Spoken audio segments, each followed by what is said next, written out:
Bienvenidos a esta emisión de su resumen semanal de noticias migratorias en Estados Unidos del 16 al 21 de agosto de 2026.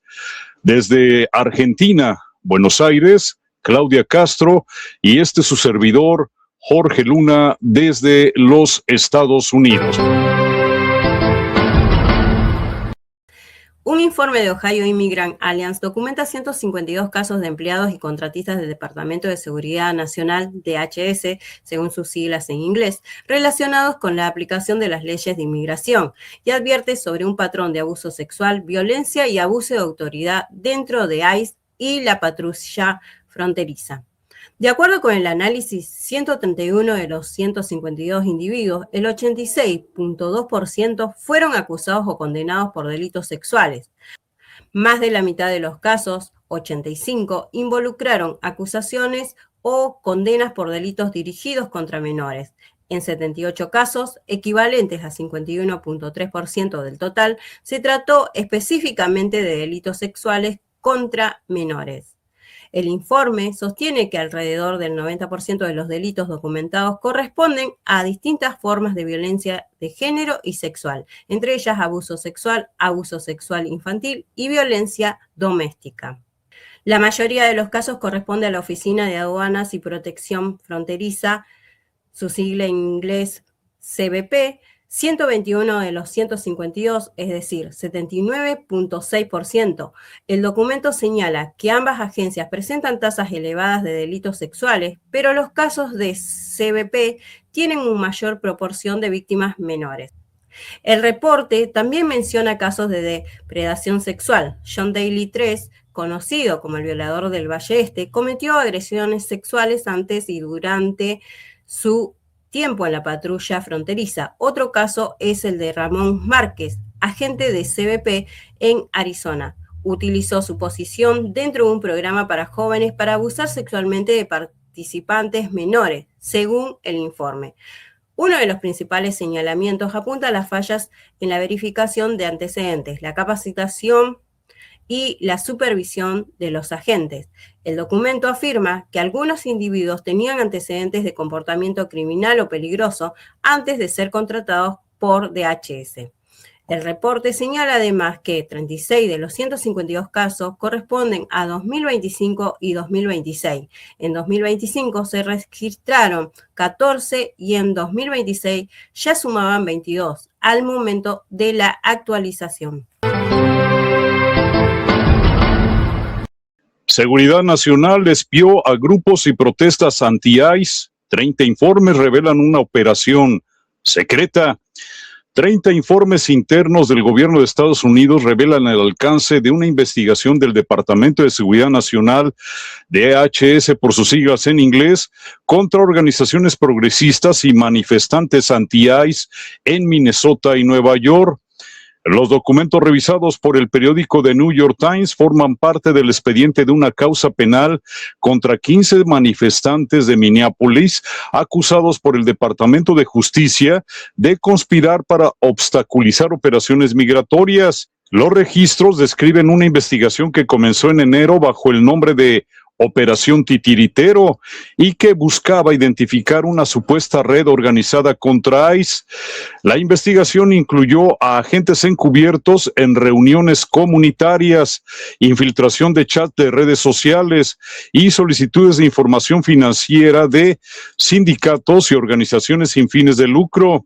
Entre las organizaciones mencionadas aparecen la AFL-CIO, CIU, Democratic Socialist of America y Sunrise Movement. Ninguna de ellas ha sido acusada de delito alguno. Los agentes acudieron a reuniones en iglesias, parques, centros laborales y una reunión virtual en Nueva York. En algunos casos grabaron audio y recopilaron información sobre los asistentes. Incluso en un evento contra ICE se registraron las matrículas de vehículos según los documentos. ICE recibe un freno en Iglesias. Jueces mantienen protección ante redadas migratorias. Una orden emitida esta semana por un tribunal federal de Maryland impide que los agentes de ICE realicen operativos de control migratorio dentro de los lugares de culto de las organizaciones que demandaron a la administración Trump. La decisión reafirma la libertad religiosa. Toda persona debe poder reunirse, practicar su culto, orar y servir a su comunidad sin temor a que autoridades migratorias perturben ilegalmente los espacios sagrados. El conflicto comenzó en enero del 2025, cuando el Departamento de Seguridad Nacional, DHS por sus siglas en inglés, eliminó las restricciones que durante años habían limitado las acciones de inmigración en lugares considerados sensibles, como iglesias, templos y otros espacios religiosos. Con el cambio, los agentes de ICE obtuvieron mayor margen para decidir cuándo intervenir en estos espacios. Las organizaciones religiosas demandantes sostienen que esa política afecta su actividad religiosa y puede provocar que integrantes de sus comunidades dejen de acudir a los servicios por miedo a ser detenidos. El 24 de febrero del 2025, el Tribunal del Distrito de Maryland emitió una orden judicial preliminar que bloqueó la aplicación de esa política en los lugares de culto de los demandantes y prohibió a las autoridades realizar acciones de control migratorio dentro de esos espacios. La organización Democracy Forward, que representa a los grupos religiosos, sostiene que permitir operativos migratorios en estos espacios puede afectar tanto la libertad religiosa como la asistencia de las comunidades a los servicios. Senadores demócratas exigen que Medicaid deje de compartir información con ICE. Senadores demócratas exigieron esta semana al gobierno del presidente Donald Trump que suspenda la transferencia de información de Medicaid al Servicio de Inmigración y Control de Aduanas ICE, después de que el Departamento de Salud y Servicios Humanos, HHS, por sus siglas en inglés, reconociera que compartió datos protegidos de beneficiarios en 3 ocasiones, pese a las restricciones establecidas por un tribunal federal. Los senadores demócratas de Oregon, Nueva Jersey, Maryland y Massachusetts reclamaron explicación al HHS, a Seguridad Nacional y a los servicios de Medicare y Medicaid. Los legisladores sostienen que la transferencia de información involucró a ciudadanos estadounidenses y residentes legales y cuestionaron que las agencias hayan permitido que datos relacionados con la atención médica fueran utilizados en el contexto de operaciones migratorias. Una orden del juez federal Vince Chabria de California estableció límites al intercambio de información de Medicaid con autoridades migratorias. El año pasado, en agosto, el tribunal bloqueó el uso de datos de Medicaid obtenidos de los estados demandantes para fines de aplicación de leyes migratorias y también prohibió al HHS compartir esos datos con el DHS para esos propósitos. De acuerdo con documentos judiciales citados por los legisladores, el 7 de enero, el HHS entregó a ICE una hoja de cálculo que contenía información de Medicaid de millones de afiliados de estados involucrados en la demanda. El propio gobierno reconoció posteriormente que parte de esos datos no debió de haber sido compartida y que la transferencia era incompatible con las órdenes judiciales del juez. Otro episodio ocurrió el pasado 19 de enero, cuando las autoridades de salud enviaron a ICE información biográfica de casi 6,000 refugiados en Minnesota. La administración calificó la transferencia como involuntaria y sostuvo que el ICE eliminó posteriormente el archivo de sus sistemas. Los senadores federales, sin embargo, dicen que necesitan conocer cómo ocurrieron las transferencias y quiénes fueron los responsables de autorizarlas o supervisarlas. Los senadores dieron a las agencias como fecha límite para entregar cuentas el 4 de septiembre del año 2026 para responder a cualquier tipo de reclamo legislativo. Trump envió a 2.284 mexicanos a Guatemala antes de regresarlos a México. El gobierno de Guatemala confirmó que 2.284 mexicanos deportados de Estados Unidos han pasado por su territorio durante 2026 antes de ser trasladados nuevamente a México, en una práctica que marca un cambio en la forma en que la administración de Donald Trump ejecuta algunas deportaciones. La agencia de noticias Reuters reveló que el presidente guatemalteco Bernardo Arévalo informó que los mexicanos llegan en vuelos que también transportan a ciudadanos guatemaltecos deportados. Según Arévalo, los mexicanos permanecen en Guatemala por menos de 24 horas y son considerados personas en tránsito. Después, son trasladados hacia México en coordinación con las autoridades migratorias de ambos países. El mandatario también aclaró que Guatemala no está funcionando como un tercer país seguro para estos ciudadanos. De acuerdo con su explicación, los mexicanos no reciben alojamiento ni solicitan refugio o asilo en territorio guatemalteco. El Instituto Nacional de Migración explicó a Prensa Asociada, AP, que los mexicanos trasladados a Centroamérica posteriormente son llevados por tierra hacia el sur de México.